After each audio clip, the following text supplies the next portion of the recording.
Whenever I listen to terrestrial radio where I live in Canada, few local bands seem to get as much airplay as Our Lady Peace. The only band I feel maybe that gets more airplay is Tragically Hip.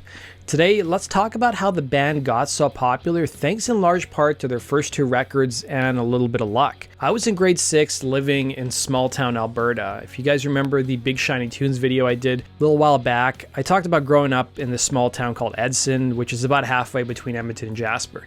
I spent most of my youth there, and when I was in grade 6, we got a Tim Hortons in town. Well, actually, we got a Tim Hortons that was also a Wendy's, so we got put on the map that year. But one day a girl came into my class and said her mom, who worked at the Tim Hortons, served the members of Our Lady Peace who just happened to come through town on their tour bus.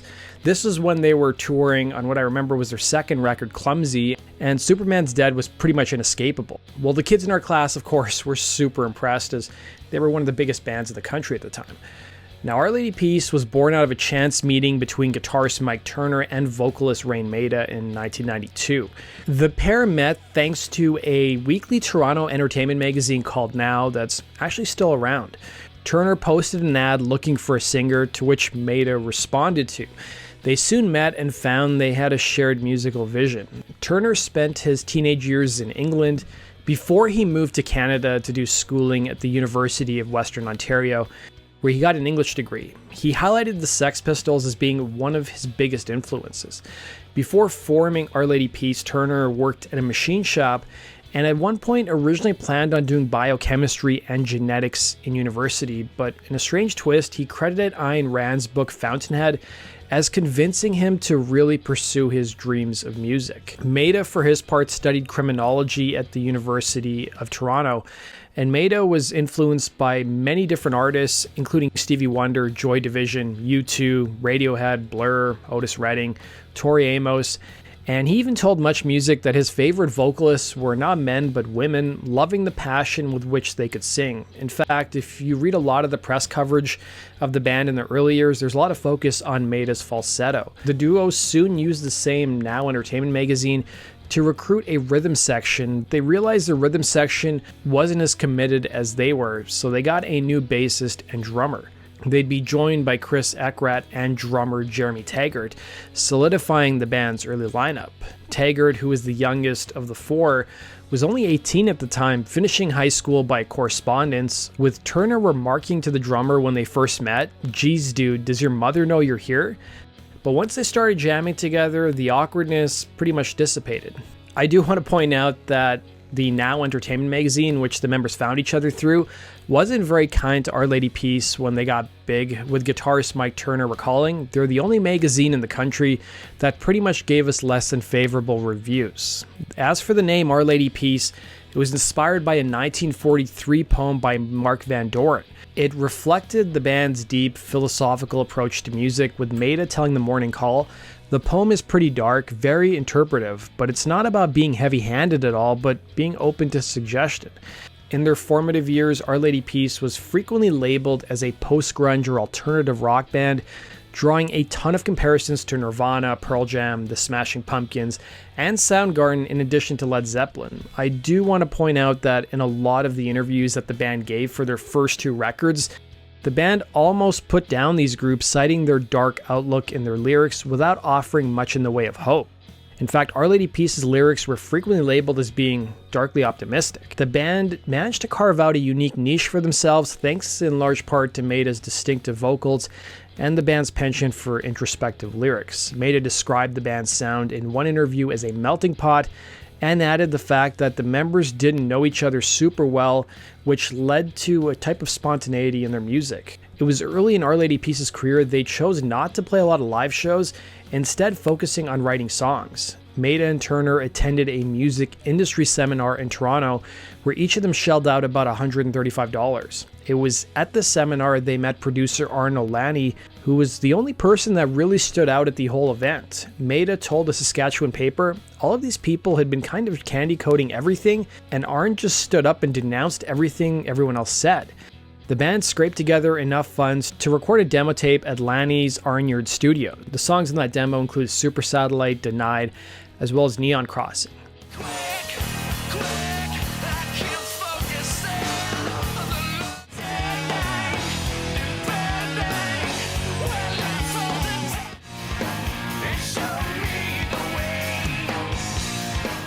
Our Lady Peace originally envisioned saving some more money and recording another string of songs, but they soon ran out of money. A friend of the band's was going to the CMJ, or College Music Journal Conference, so the group gave their friend a few copies of that demo tape. The tape case didn't even have a printed sleeve on it, just basically a phone number and the group's name. Soon enough, they started getting calls from labels including Geffen, Interscope, and Sony. The president of Sony was so impressed with the band's demo tape that he came to visit them at the rehearsal space, a space which they described as being scummy. The Sony executive told the band that if they could muster together an album's worth of material that sounded pretty similar to their demo tape, they'd sign them, which they did. Our Lady Peace soon wrote another 10 songs over the next several weeks. The band also chose Sony because, unlike Geffen Records, they were given 100% creative control. Their producer Lanny was a member of several pop bands including Frozen Ghost and Sheriff. He was brought in to produce the band's first record, Navid.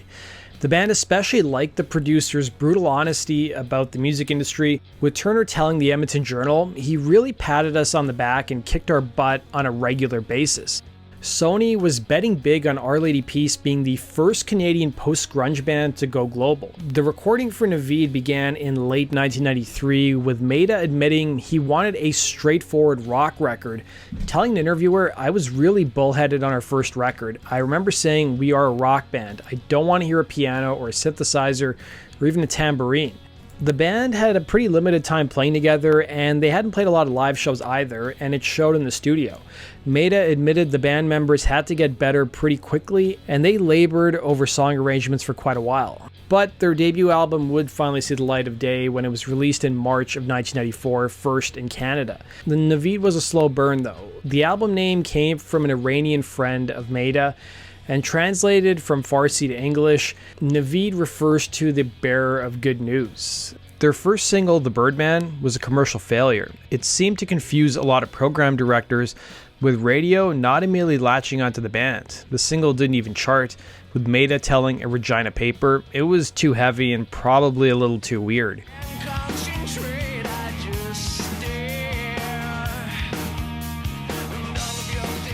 But by the end of 1994, their US label issued a 3-song sampler ahead of the album coming out in the States, but the label forgot to include the customary do not broadcast label on the sampler, so radio stations started playing the songs from the tape.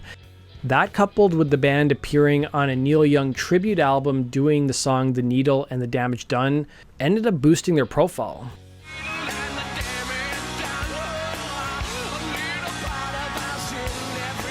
In fact, their cover of the Neil Young song was issued as a single from the record to co-promote Navid in the US, and it would later be included as a bonus track on their imports of the band's 1999 release, Happiness Is Not a Fish That You Can Catch. But the second single, Starseed, gave the band their first charting song, peaking at number 42 on the singles chart in Canada. The single also peaked at number 7 in the States on the mainstream rock tracks chart and number 10 on the alternative airplay chart.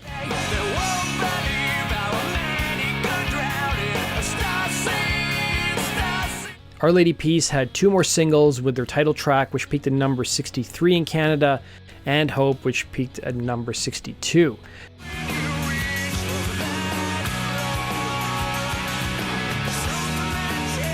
"14 months had gone by from the time the band formed to when they got signed and released their debut album. A lot of the press for Navid focused on the band's overnight success and luck. Their guitarist Turner even remarked to the Edmonton Journal in 1994, "Sometimes I think we should apologize for how things have happened." The band was even accused at one point of being put together by Sony as a marketing ploy. The reception of Navid was overwhelmingly positive, especially in their home country of Canada, where it achieved quadruple platinum status. The album's success was only further bolstered by extensive touring, including opening slots for major acts like Van Halen and Page and Plant. The band admitted that they weren't big fans of Van Halen despite opening for them, and Robert Plant had heard the song Starseed on the radio and took the band out to dinner one day and asked them to open for his band. Navid helped Our Lady Peace build a dedicated fan base and set the stage for their next big release and their commercial breakthrough. The band spent nearly 3 years on the road supporting Naveed, and that time on the road playing shows helped them greatly with their approach to their follow-up album. Maeda told the Calgary Herald, "Playing live, you really learn a lot about dynamics. We took that to the studio. We wanted to have a lot more color and texture on this record, and dynamics helped do that." Following the success of Naveed, Our Lady Peace also underwent a period of transition. During the last leg of their tour in the States, the band started to get a little anxious, thinking that they should maybe write new material. They also underwent a lineup change, with their bassist leaving the band and being replaced by Duncan Coots, who was an old high school friend of Raine Maeda. They soon rented a rehearsal space in Toronto to work on their second record, but initially they struggled to write new music. Feeling like they needed a change of scenery, they went to Coots' cottage near Muskoka in Ontario. Maeda remarked to the Edmonton Journal, "We basically left those songs behind and started fresh. Completely removed from MTV and much music and management. We just played music and wrote music." The band, in numerous press interviews around this time, harped on the fact that they were into writing a cohesive album and weren't a singles band, and added that they saw a lot of Canadian bands doing the same, but they also took a swipe at the bands south of the border, who they claimed were more focused on getting hits on MTV and radio, citing groups like Dishwalla as an example.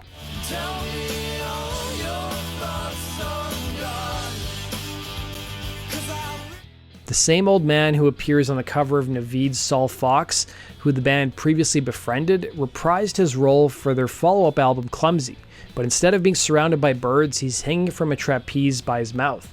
For the band, it was a metaphor for the hoops that musicians must jump through to make it in the music business.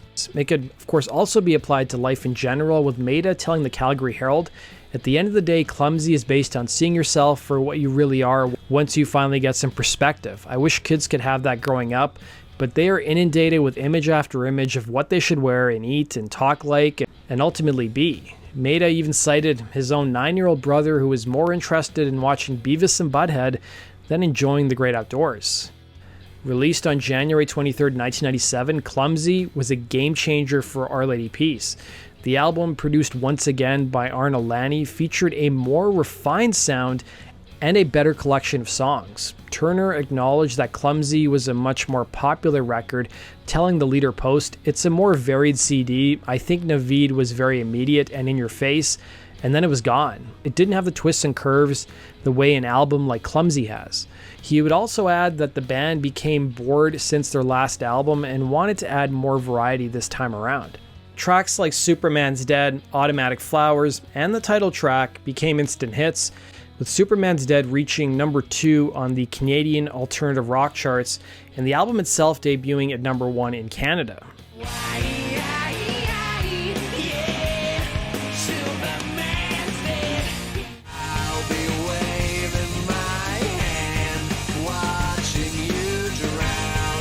Superman's Dead and the title track were also a top 15 hits south of the border on the alternative airplay and mainstream rock charts, and they even charted on the Hot 100 chart, with the title track peaking at number 59, while Superman's Dead peaked at number 70. Meanwhile, the song 4 AM was also put out as a single, a song about Maeda's relationship with his father, also charted in the States in the top 40 on the rock charts. We're all dumb and jaded. Superman's Dead is a song that was written by Maeda about the loss of innocence and the onset of grown-up pressures, as he told Billboard, and the lack of noble characters for kids to look up to, adding, "But being ordinary just isn't good enough for a kid these days, and all you have to do is compare Beavis and Butthead with Superman to see the lack of role models. Superman was a gentleman of values." Our Lady Peace soon became part of a burgeoning mid to late 90s Canadian alternative rock scene that also included groups like Moist. Clumsy wasn't just a critical success but a commercial one, achieving diamond status in Canada, selling over 1 million copies, and it was also certified platinum in the States. The band's extensive tours supporting the album, including opening for the Rolling Stones as well as headlining shows and festival appearances, further cemented the group's status as one of the leading Canadian alternative rock bands of the era. The band's song Starseed resurfaced in 1998 on the Armageddon movie soundtrack, which hit number 1 on the charts.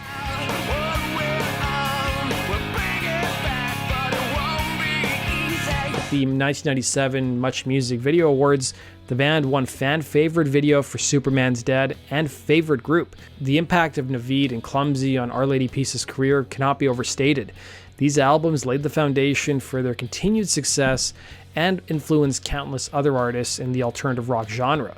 The band's willingness to evolve and experiment with their sound has of course contributed to their longevity in the music industry. Let me know your thoughts in the comments section below, and we'll see you again in Rock and Roll True Stories. Take care.